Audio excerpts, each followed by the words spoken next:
What if I told you that the most powerful empire in human history might not be American? What if the next global superpower isn't just rising, it's already here, and it doesn't need to fire a single shot to take over the world? Sounds dramatic? Maybe. But today, we're diving into how China's quiet, calculated strategy could make it the most dominant nation on Earth, politically, economically, and digitally. This is not science fiction. It's a case study in power without war. And by the end of this video, you'll understand exactly how China plans to reshape the world order and why time might be running out for the rest of us to catch up. Let's rewind a little. Because to understand how China plans to dominate, we first need to understand why. For centuries, China called itself the Middle Kingdom, the center of civilization. Then came the century of humiliation, when Western powers divided, exploited, and weakened the empire.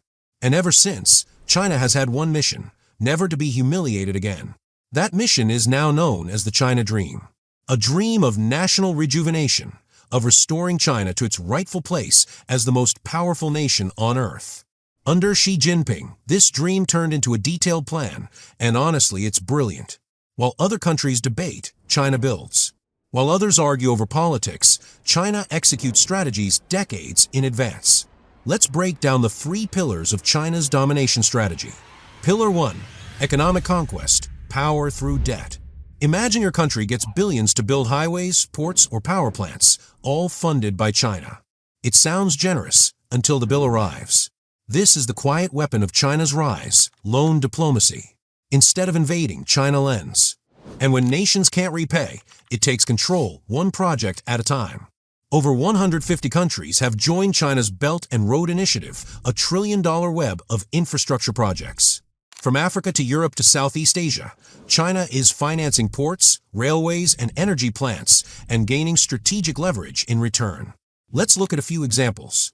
In 2017, Sri Lanka, drowning in debt from a Chinese-funded port, handed Hambantota, a port, to Beijing on a 99-year lease. That's not just economics. That's strategy. China now controls a key Indian Ocean trade route and a symbolic gateway to global influence.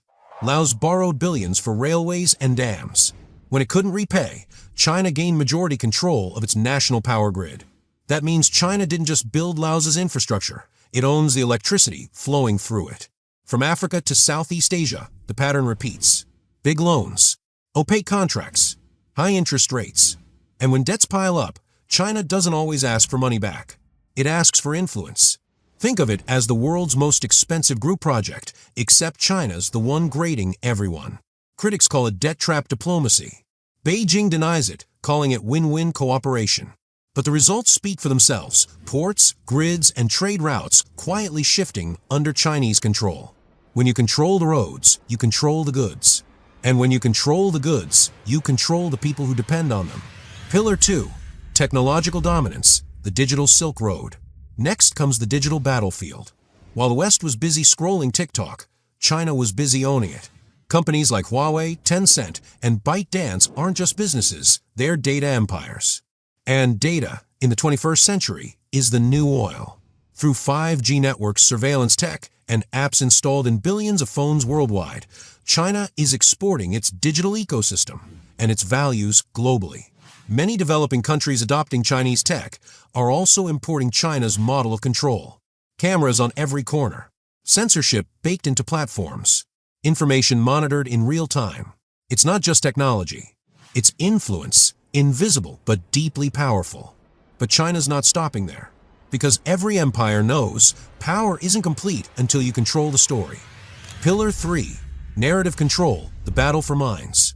The strongest weapon isn't a sword, it's a story.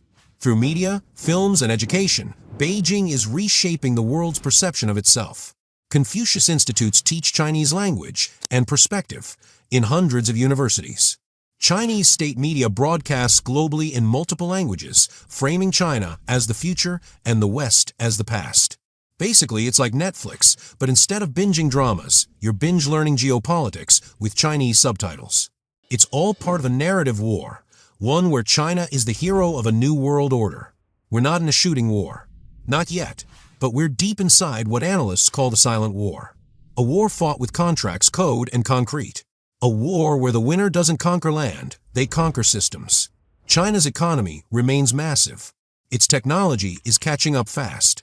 Its influence spreads across Africa, the Middle East, and Southeast Asia. And with every loan signed, every port leased, every app downloaded, China tightens its grip. The question isn't whether China can dominate. It's whether anyone else can stop it. In 2049, the 100th anniversary of Communist China, Xi Jinping's government envisions a world where trade, technology, and institutions all revolve around Beijing, not Washington. Will it happen? That depends on how the world responds. If history teaches us anything, it's this. Empires don't fall because they're weak. They fall because they underestimate the next one. And right now, that next one is playing the long game, a game the rest of the world barely understands. Okay, take a breath.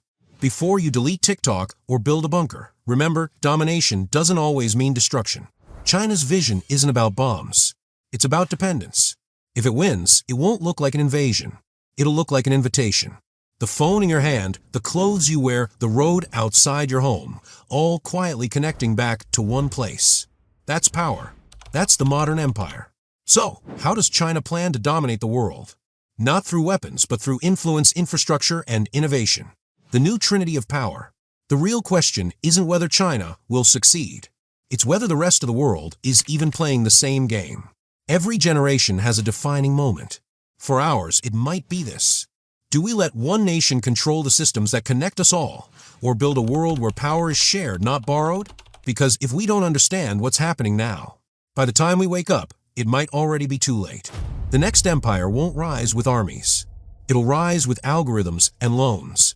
And we're already living in it.